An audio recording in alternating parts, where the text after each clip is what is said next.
The wedding reception at Eco Hotel fell into stunned silence as the white Rolls-Royce Phantom glided to a stop at the red carpet entrance. Every head turned. Every conversation died mid-sentence. Chukwuemeka's champagne glass froze halfway to his lips. This wasn't possible. He had sent that invitation to humiliate her, to parade his new bride, a governor's daughter, in front of his broken, destitute ex-wife. He expected Amara to arrive in shame, perhaps in a Danfo bus, wearing cheap Ankara, her head bowed in defeat. But the woman who emerged from the Rolls-Royce was not the woman he remembered. Amara stepped onto the red carpet in a breathtaking emerald gown that shimmered like liquid gold under the Lagos sun, custom-made Ghanaian Kent patterns woven into haute couture that screamed money. Old money, new money. The kind of money that made his father's construction business look like a roadside carpentry shop. Then the car doors opened again. 3 children emerged. Triplets. 2 handsome boys in miniature tuxedos, and a princess in emerald silk that matched their mother's dress. They couldn't have been more than 2.5 years old, and they had his face, his eyes, his mother's distinctive nose. Chikwudi! His new bride, Zainab, is beside him, her perfectly made-up face contorting. Who is that woman? And why do those children look exactly like you? The wedding photographer's camera flashed rapidly. Phones came out. Within seconds, the moment was being broadcast across Nigerian social media. Chukwuemeka's mother screamed from the high table, her hand clutching her chest. Chukwuemeka, are those? Is that? A prominent businessman from the front row suddenly stood, his eyes wide with recognition. And that's her. That's the Africantales CEO, the woman who just closed a $50 million deal with South African investors last month. The one Forbes Africa called West Africa's secret tech queen. The whispers exploded into a roar. Amara walked forward with her children, her head held high, a slight smile playing on her lips. She looked directly at Chukwuemeka, and in that moment, he saw everything he had thrown away, and everything he would never have again. "Congratulations on your wedding, Chukwuemeka," she said, her voice carrying across the silent crowd, smooth as silk and sharp as a blade. "I hope your new marriage brings you exactly what you deserve." Hello, guys. Welcome to my African Tales. Don't forget to like this video, subscribe, and share with your friends, and most important thing, turn your notification bell so you can get informed when I drop another amazing story. Drop your thoughts and reactions in the comments. What would you do if your spouse tried to kill you and you survive? Will you take a revenge or disappear forever? 3 years earlier, Amara sat on a worn couch in her modest 2-bedroom flat in Surulere, staring at the gold-embossed envelope that had just been delivered by a courier. Her hands trembled slightly as she turned it over, recognizing the expensive cardstock, the elaborate calligraphy, the subtle scent of imported perfume clinging to the paper. Through the window, Lagos traffic honked and rumbled, the familiar symphony of generators, street vendors, and Danfo conductors shouting destinations. It was a sound of survival, of hustle, of the city that never stopped moving. For 3 years, she had become part of that rhythm, invisible among millions, rebuilding herself piece by piece. Her best friend Ngozi emerged from the kitchen with 2 bottles of cold Maltina, took one look at Amara's face, and froze. "Aha, Amara, what is it? You look like you've seen a ghost." "Worse," Amara whispered, sliding the invitation across the small center table. "I've received an invitation from the devil himself." Ngozi snatched up the envelope, her eyes scanning the ornate text. Her mouth fell open. "Jesus Christ of Nazareth, Chukwuemeka and Zainab Abubakar, request your presence at their wedding. Amara, this man has lost his mind. After everything he did to you." Amara closed her eyes, and the memories came flooding back like a river bursting its banks. 3 years ago, she had been Mrs. Chukwuemeka Okafor, wife of one of Lagos's rising businessmen. They had married young, full of dreams and promises whispered under stars at Elagushi Beach. For 5 years, she had been the dutiful wife, managing his home, entertaining his business associates, supporting his ambitions. But she had committed the unforgivable sin in the eyes of his family. She had not given him a child. Never mind that they had barely tried. Never mind that Chukwuemeka traveled constantly, spent more time with his mistresses than his wife. Never mind that when she finally suggested they both get tested, he had slapped her for questioning his manhood. His mother, Mama Chucks, had made Amara's life a living hell. Every visit was an inquisition, every family gathering a public humiliation. A woman who cannot bear children is like a tree without fruit, the old woman would say, loud enough for everyone to hear. What is she useful for? The breaking point came when Chukwemeka met Zainab Abubakar at a political fundraiser. Zainab was everything Amara was in his mother's eyes, connected, sophisticated, from a powerful northern family. Her father was a governor. Her mother sat on boards of multinational companies. And most importantly, Zainab whispered promises of children into Chukwemeka's eager ears, though she had no more proof of fertility than Amara did. The divorce had been brutal and public. Chukwemeka had made sure of that. He held a press conference, to announce he was divorcing his barren wife to marry a real woman. His mother sat beside him, nodding approvingly, while reporters scribbled down every humiliating word. Social media had been merciless. Bloggers wrote think pieces about Amara's failure as a woman. Strangers sent her messages calling her cursed. Zainab had been worse. She showed up at Amara's favorite restaurant, at her hair salon, at her church, always with photographers in tow, always with a pitying smile that didn't reach her eyes. "Don't worry, small auntie," she had cooed once, loud enough for others to hear. "When I give Chikwudi his children, I'll make sure they pray for you. Every barren woman needs prayers." The divorce settlement had been insulting. Chukwemeka's lawyers had argued that since Amara contributed nothing to the marriage, no children, no financial input, she deserved nothing.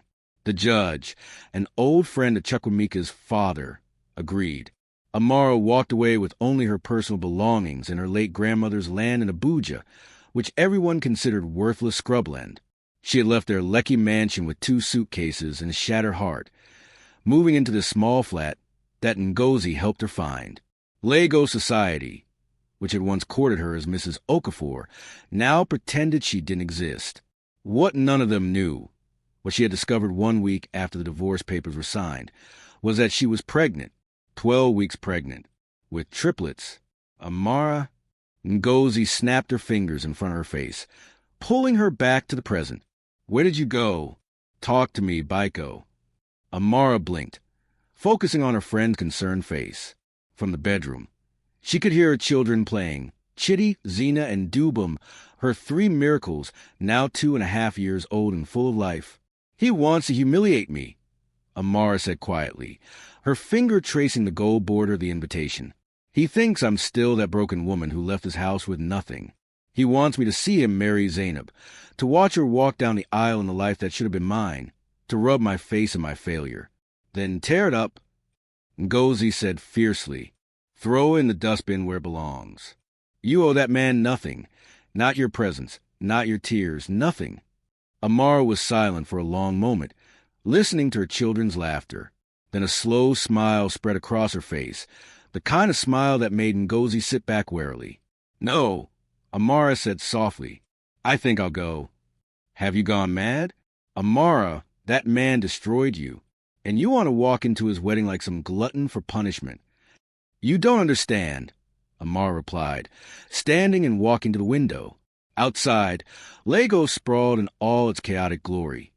The city that had broken her and remade her into something stronger. "I'm not the same woman he divorced. Ngozi, not even close." She turned back to her friend, and her eyes glittered with something between mischief and steel. "Chukwemeka thinks he knows what happened to me after the divorce. He thinks I'm barely surviving, probably living in Ajigunal, struggling to eat. He has no idea who I've become."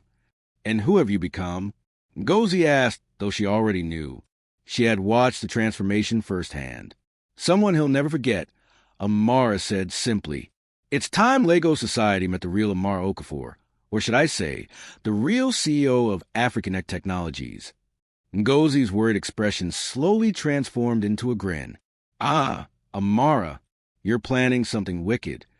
"Not wicked," Amara corrected, picking up the invitation again. "Just enlightening. He wanted to invite me to watch him win. Instead, he's about to discover exactly what and who he lost." In the bedroom, Chitty called out, "Mama, Mama, come see," and Amara's expression softened instantly. "Come in, my love," she called back, then looked at Ngozi. "Call that designer in Victoria Island, the one who did Genevieve's outfit for the AMVCA. Tell her I need something extraordinary. And contact the Rolls-Royce dealership. I want to know if their white Phantom is available for rental in 2 weeks." "Rental?" Ngozi scoffed. "Amara, you have enough money to buy 10 Rolls-Royces." "I know," Amara smiled, "but I'm not trying to prove anything to myself. Just a man who thought I was worthless. Sometimes, Ngozi, the best revenge is revenge at all. It's just living well and making sure those who doubted you have front row seats to watch." She walked toward her children's room, leaving the invitation on the table, its golden letters catching the afternoon light. Chukwuemeka had no idea what was coming, but in 2 weeks, all of Lagos would bear witness to the greatest mistake he ever made. The glass-walled penthouse office on the 23rd floor of the prestigious Churchgate Tower in Victoria Island overlooked Lagos like a kingdom surveying its domain.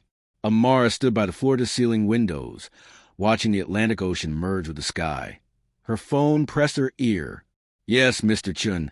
Africanet can handle the logistics for your entire West African distribution network," she said smoothly in flawless Mandarin, a language she taught herself during late nights while her baby slept. "We have warehouses in 12 cities, and our delivery time is 48 hours guaranteed." "Excellent. My team will send the contracts by tomorrow." She ended the call and allowed herself a small smile. 3 years ago, she had been desperate, pregnant, and alone. Today, she was closing a $30 million deal before breakfast. Ngozi burst through the door, balancing coffee and a tablet. "Amara, the Forbes Africa interview is confirmed for next month. They want to finally reveal the face behind AfriConnect. Also, your lawyer called. Chukwuemeka's company applied for a vendor contract with us. He has no idea you own the company." Amara laughed, the sound rich and genuine. "Rejected. Professional conflict of interest." "With pleasure." Ngozi paused, studying her friend. "You know, I still can't believe how far you've come. Tell me again how you built all this from that worthless land." Amara sat down, her mind drifting back to those early days. 1 week after the divorce, she discovered she was pregnant. 12 weeks along with triplets. The news had terrified her. She had no money, no job, no support system except Ngozi. Most women would have crumbled. Instead, Amara had gotten angry. Her late grandmother's land in Abuja, the only thing Chukwuemeka's lawyers hadn't been able to touch, sat in a rapidly developing technology corridor. Amara had noticed something the Okafor family hadn't. Tech companies were desperate for warehouse and distribution space outside Lagos's congested ports. She used her last savings to get a business loan, leveraging the land as collateral. While 7 months pregnant, she built the first AfriConnect warehouse. Her idea was simple but revolutionary: create a reliable e-commerce logistics network connecting Nigerian sellers to buyers across West Africa, with guaranteed delivery times and quality control. "Nobody believed in me," Amara said quietly. "I was a pregnant woman with no business experience, trying to break into a male-dominated industry. Banks laughed at me. Investors said I was delusional. But I had nothing left to lose, and that made me fearless." She gave birth to her triplets, Chitty, Zena, and Dubum, in a public hospital, alone except for Ngozi. The nurses whispered about her, the abandoned wife with 3 babies and no husband. But Amara barely heard them. She was too busy planning her next move. With her babies strapped to her back in turns, she had negotiated contracts, hired staff, and built relationships. She worked 18-hour days, fueled by breast milk, determination, and the memory of every person who had called her worthless. AfriConnect exploded. Within a year, they were handling logistics for major Nigerian brands. Within 2 years, they had expanded to Ghana, Senegal, and Côte d'Ivoire. By year 3, Amara was a billionaire, though she operated under her maiden name, Amara Nwosu, and kept her face out of the media. "The triplets don't remember the struggle," Amara said, looking at the family photo on her desk. Her 3 beautiful children, now in the best private school in Lagos. They just know Mama works hard and loves them. They don't know their father threw us away like garbage. Does it still hurt? Ngozi asked gently. Amara considered the question. Not anymore. Chukwuemeka did me a favor. If Ann divorced me, I would have spent my life playing small, being the obedient wife, never discovering what I was capable of. His rejection was my liberation. Her phone buzzed. A message from her designer. Your dress is ready. It's a masterpiece. Amara smiled. Ngozi, it's time to prepare for a wedding. Are you sure about this? Taking the children? Absolutely. Chukwuemeka wanted to erase me from his story. He needs to see exactly what he erased and what he can never have back. She stood, gathering her things. Tonight, she would go home to her children, help with homework, read bedtime stories. Tomorrow, she would continue building her empire. But in 2 weeks, she would attend a wedding. And Lagos would never forget what happened next. The Eco Hotel and suites glittered like a palace risen from the Atlantic. White silk draped every surface. Crystal chandeliers cast rainbow prisms across marble floors, and the scent of imported roses competed with expensive perfumes. Lagos's elite had turned out in force. Politicians, business moguls, Nollywood celebrities, and society matrons dripping in gold. Chukwuemeka stood at the high table in his custom-made agbada, surveying his kingdom with satisfaction. Zainab sat beside him in a wedding dress that cost more than most people's cars, her smile perfect with the cameras that followed their every move. This is it, he murmured to his best man. This is what success looks like. A real wife from a real family. His mother, Mama Chucks, resplendent in purple lace and enough coral beads to sink a canoe, nodded approvingly. Unlike that useless Amara. I wonder if she even received the invitation. Probably too ashamed to show her face. She received it, Chukwuemeka said, his eyes flickering toward the entrance. I made sure of it. I want her to see what she lost. I want her to understand that she was the problem, not me. Zainab's smile tightened almost imperceptibly. Even on her wedding day, he was talking about his ex-wife, but she said nothing. This marriage was about power, not love. Her father had made that clear. The reception was in full swing. Musicians played, champagne flowed, and guests took endless selfies to prove they'd been invited to the wedding of the year. Chukwuemeka kept glancing at his watch. At the entrance. Where was she? Then, at exactly 4:47 p.m., a murmur rippled to the crowd near the entrance. Conversations faltered. Heads turned like dominoes falling in sequence. A white Rolls-Royce Phantom had pulled up to the red carpet. Ah, who is this big person? Someone whispered. I thought all the special guests were already here. The driver, uniformed in crisp white, opened the rear door. A woman's leg emerged first.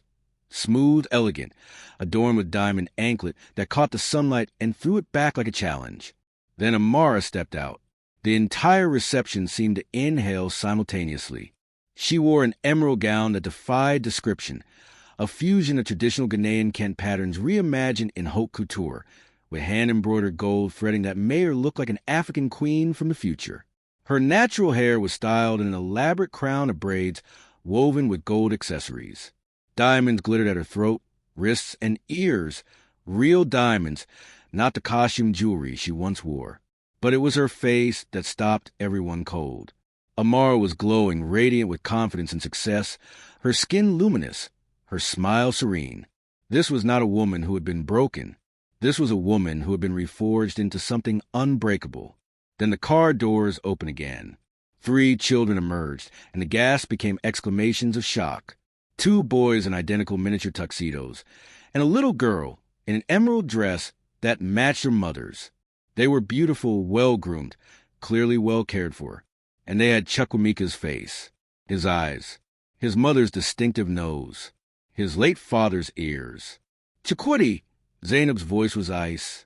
Who is that woman? Chukwuemeka couldn't breathe.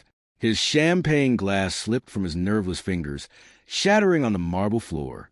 The sound echoed through the suddenly silent reception. Amara?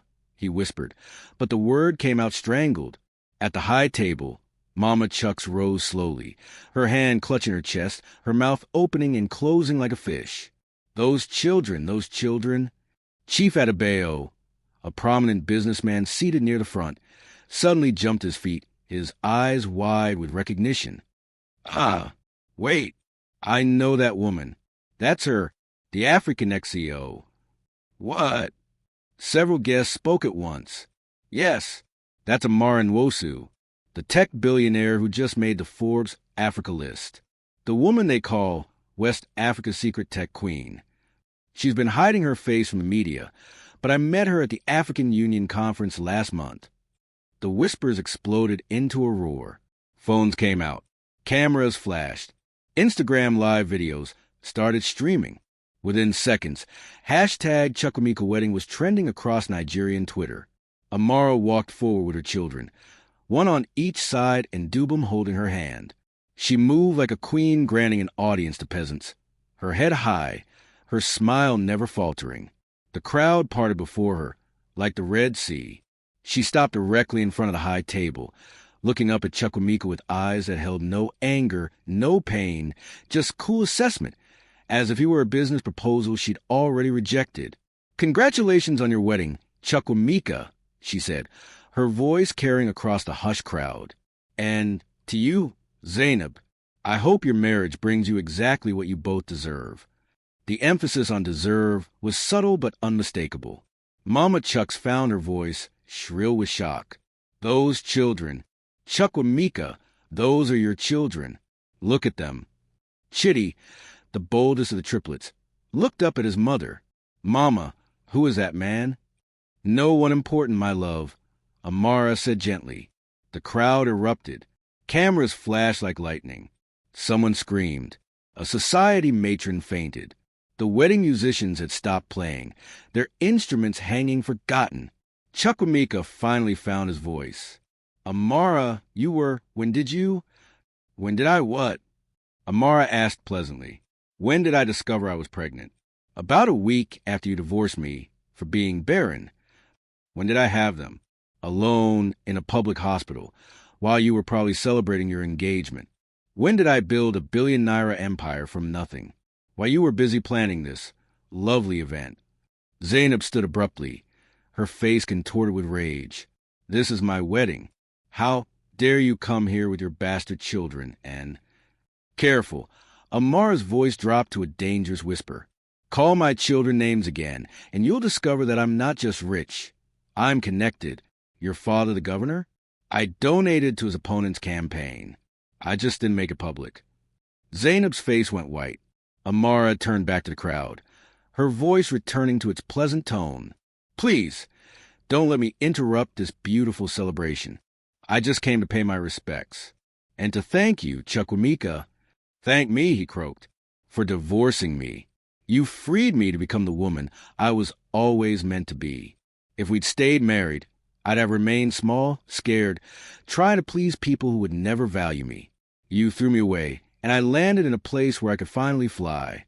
She smiled at him one last time, a smile of genuine pity, then turned with her children, preparing to leave. "Wait!" Chukwuemeka stumbled down from the high table, nearly tripping on his agbada. "Those are my children. I have rights." Amara stopped, looked back over her shoulder. "You signed away all your rights in the divorce settlement. You declared that I contributed nothing to our marriage, remember?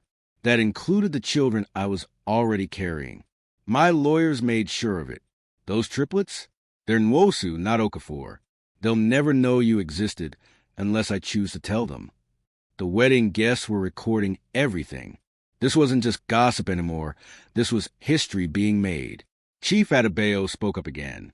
"Chukwuemeka, is this true? You divorced this woman, who is now one of the richest entrepreneurs in West Africa, while she was pregnant with your children." Chukwuemeka opened his mouth, but no words came out. Amara walked away, her children beside her, back to the Rolls-Royce.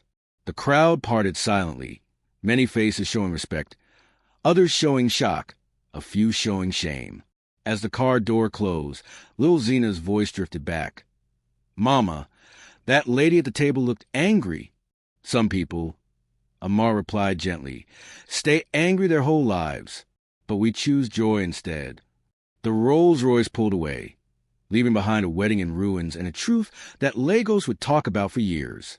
The reception descended into chaos the moment Amara's Rolls-Royce disappeared down the Lagos Marina Road. What should have been Chukwuemeka's triumph had become his public execution. Those were triplets. Mrs. Becker, a notorious society gossip, shrieked to anyone who would listen. 3 children, and he divorced her for being barren. Ah, this man is cursed. Mama Chucks collapsed into her chair, fanning herself desperately. My grandchildren. 3 grandchildren I never knew. Chukwuemeka, what have you done? Shut up, Mama. Chukwuemeka's carefully maintained composure shattered like cheap glass. His agbada was soaked with sweat despite the air conditioning. Around him, wedding guests were no longer pretending to celebrate. They were on their phones live streaming, tweeting, posting to Instagram. Hashtag Chukwuemeka wedding drama was now trending #1 in Nigeria. Zainab grabbed his arm, her perfectly manicured nails digging into his flesh. You told me she was nobody. You said she was probably begging on the streets. That woman is a billionaire. Chikwudi, a billionaire. And she has your children. I didn't know, he shouted back. How was I supposed to know? Because you divorced a pregnant woman. Zainab's voice rose to a screech that silenced nearby conversations. You divorced her, humiliated her publicly, and she was carrying triplets. Do you know how this makes me look? Do you know what people are saying? Chief Adebayo approached the high table, his expression grave. Chukwuemeka, I think we need to discuss our pending contract. My board members won't be comfortable doing business with someone who, well, he trailed off meaningfully, then walked away. It was the beginning of an exodus. One by one, Chukwuemeka's business associates made excuses and left. They all recognized opportunity when they saw it. And right now, being associated with a man who threw away a billionaire wife and his own children was the opposite of opportunity. Meanwhile, being in Amar Nwosu's good graces could open doors across West Africa. Mr. Okafor, a journalist from Bella Niger, pushed through the crowd with a microphone. Can you confirm that those children are yours? Did you know your ex-wife was pregnant when you divorced her? How does it feel knowing you abandoned a woman who became more successful than you? Get out! Chukwuemeka roared. This is my wedding. Get out! But more journalists were arriving, alerted by social media. The hotel security was overwhelmed. Cameras flashed. Questions flew like arrows. Zainab's father, Governor Abubakar, materialized beside the high table, his face thunderous. Zainab, we're leaving. This wedding is over. Daddy, no. We just got married. I will not have my daughter's reputation destroyed by this fool's past, the governor hissed. Do you know what the opposition will do with the story? Governor's daughter marries deadbeat father who abandoned triplets. We're leaving. Now. But the honeymoon is canceled. You'll stay at the house until this dies down. If it dies down. He glared at Chukwuemeka with pure contempt. You assure me you had no entanglements. That woman and those children are not no entanglements. As Zainab's family hurried away, wedding guests continued to drift out in clusters, whispering and filming. The musicians packed up their instruments. The caterers stood uncertainly beside untouched trays of jollof rice and peppered chicken. Mama Chucks grabbed Chukwuemeka's sleeve.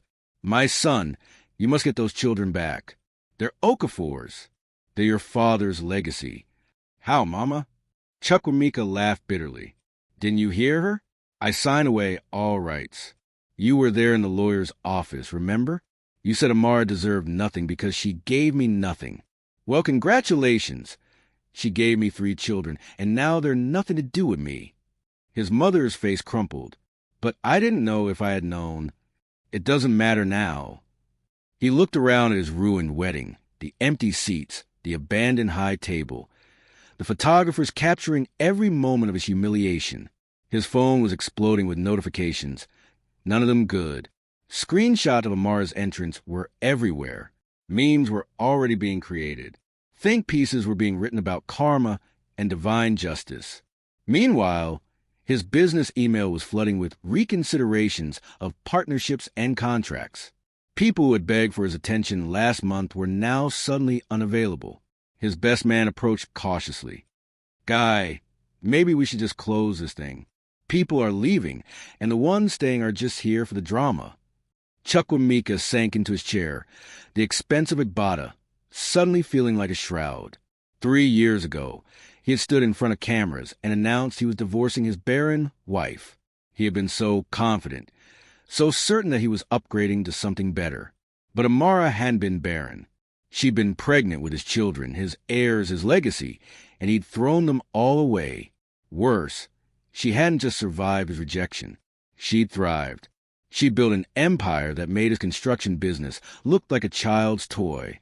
She'd become exactly what his mother always wanted. Wealthy, successful, respected. But now none of it belonged to him. She won. He whispered. Amara won. His best man said nothing. There was nothing to say. The evidence was everywhere. In the empty reception hall, in the trending hashtags, in the business deals that were already falling apart. Chukwuemeka Okafor had invited his ex-wife to humiliate her. Instead, she had taught all of Lagos exactly what happened when you underestimated a woman you broke. And the lesson would never be forgotten.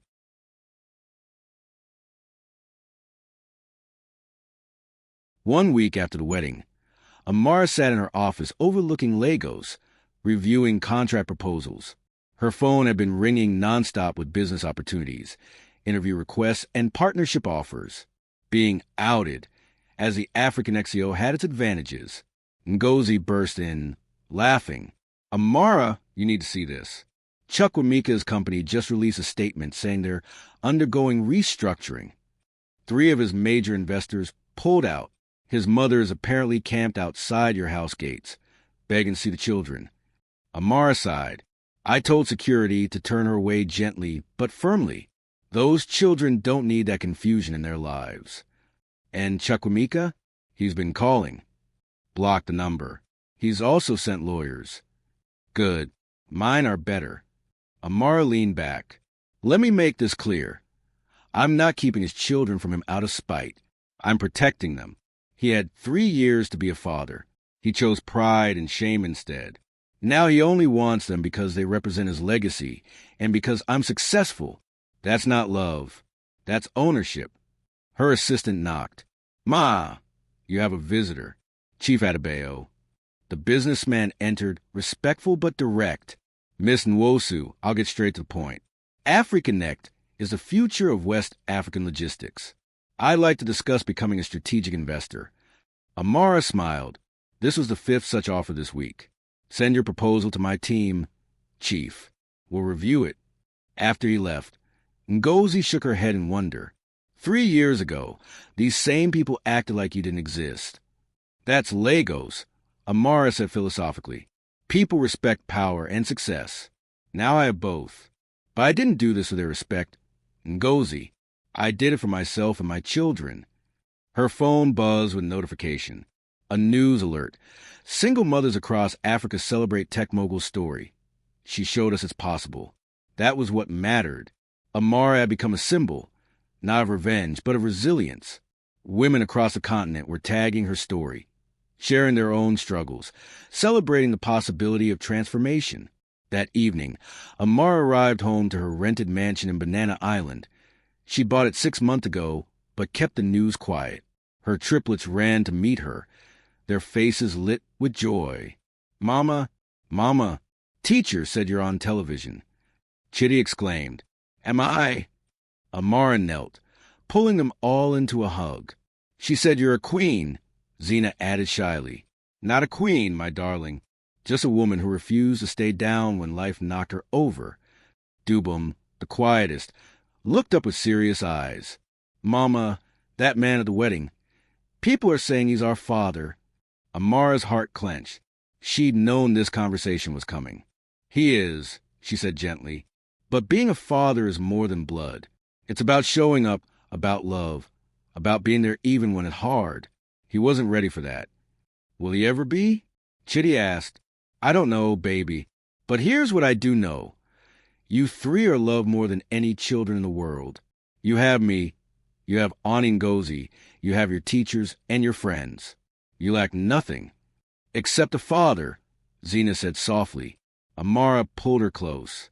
One day, when you're older, if you want to meet him, I won't stop you.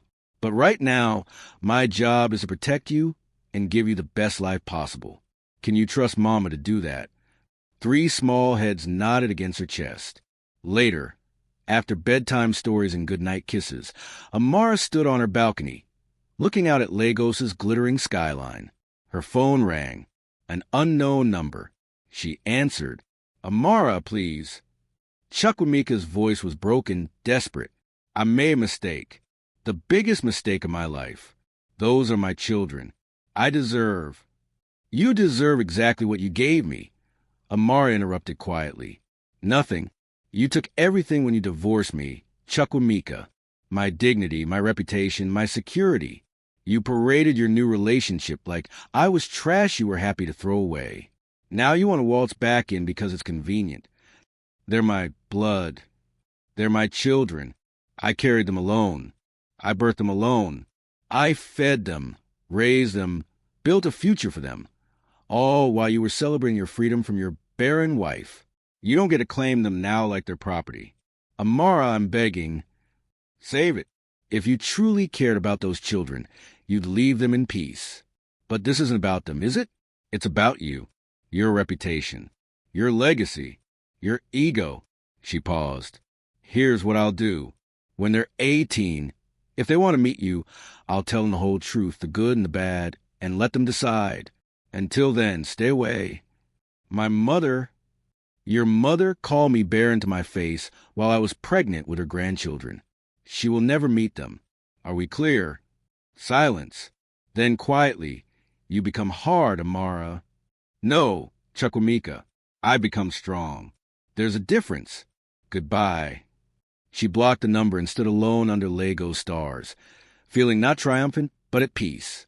2 months later, Amara announced the Nwosu Foundation, a 50 million naira initiative supporting single mothers across Africa with business grants, childcare, and education. At the launch event, she gave a speech that would be shared millions of times. 3 years ago, I was told I was worthless because I couldn't give my husband a child. Today, I stand before you as a mother of 3 and a successful businesswoman. But my worth didn't change. Only the people around me did.